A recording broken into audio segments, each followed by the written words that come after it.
Today's thrilling tale sees someone called Jezebel shouting about someone called Madame Versailles, who doesn't seem all that interesting to me, but Flint is here undercover, so they must be up to something. These two are arguing about a youth treatment, and didn't we just do this one? Zorana whips off her Jezebel mask, which definitely feels like something I've seen about 60 times now, but Flint disguised as the pool boy, and Dreadnoks in tuxes seem new. I don't even think these guys had tuxes on for Cobrathon, but then they're not in tuxes, which means they were probably just those quick tearaway tuxes that strippers wear, and I am seriously uncomfortable with where this train of thought is headed. Next, Flint and Lady Jaye go see a guy called Sparks, who works in TV but was apparently formerly on the G.I. Joe team. He shows them what appears to be an infomercial for this de-aging process that Zorana just swiped, because infomercials were the best way to learn things about things in the pre-internet days, I guess. I mean, they do have the word info right there in the name. Then Sparks reveals that this company is owned by Extensive Enterprises, and seriously, why don't the Joes have an action accountant whose only job is to watch what Extensive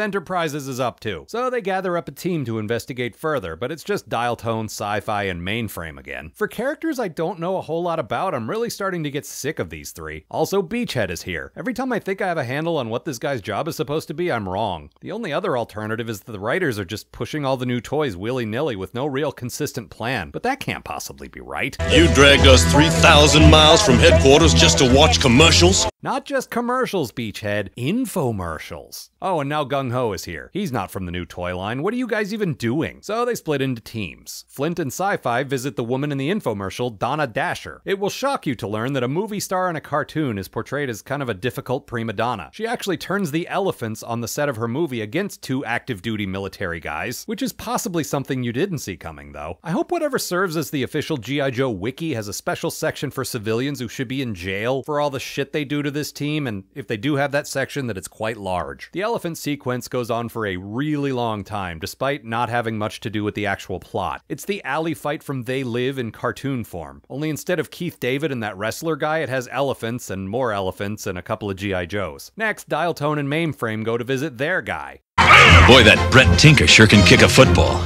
Yeah, Mainframe, I see what you're doing here. I have also been that nerd who desperately tries to convince his coworkers that he knows about sports. I wasn't very good at it, and neither are you. Tinker turns his teammates against the Joes, and while it's not quite as interminable as the elephant bit, it's not what I would call terminable either. One, because I'm not sure that's actually a word, but two, because this episode is clearly being padded out with largely inconsequential action sequences, and not even ones that show off the snazzy new vehicles and playsets. Meanwhile, Lady Jaye and Gung-Ho have been keeping their eyes on the Ageless Care Spa, and her plan, which probably won't result in any elephant stampedes, is for them to all go visit this place undercover as Beverly Hills gym patrons of the mid-80s. I think I can get on board with this. Look at them, the nincompoops.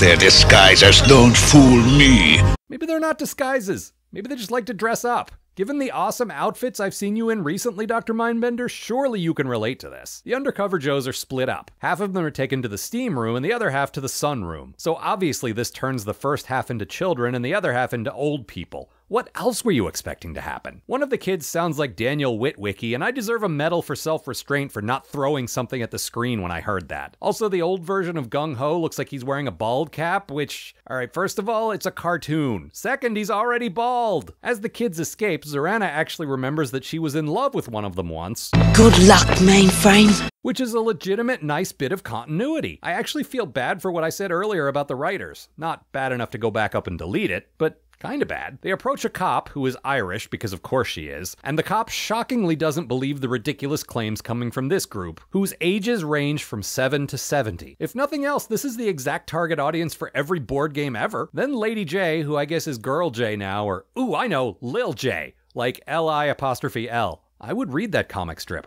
Anyway, she sneaks back into the spa, but she's attacked by evil mannequins who make her lose her pants. Then they run into Donna Dasher, who's an old lady, and the old men who were much younger a few minutes ago wonder what possibly could have happened to her. This time she offers to help them, rather than turning a bunch of elephants on them, which is good because now there are less than 5 minutes left in the episode, and you need a good 20 minutes for a proper elephant stampede scene. Then the Joes infiltrate the Cobra's main facility in the desert, and I guess Lil J and her friends have skateboards now, and I know that's dumb, but it is completely my kind of dumb. Zorana continues to remember that she cares about Mainframe and helps him turn his friends back. Then the episode ends with Lil J turning back into Lady Jaye and then remembering she didn't have any pants, which feels like a real wah-wah sitcom moment, but also it made me laugh, so maybe I'm a 7-year-old too.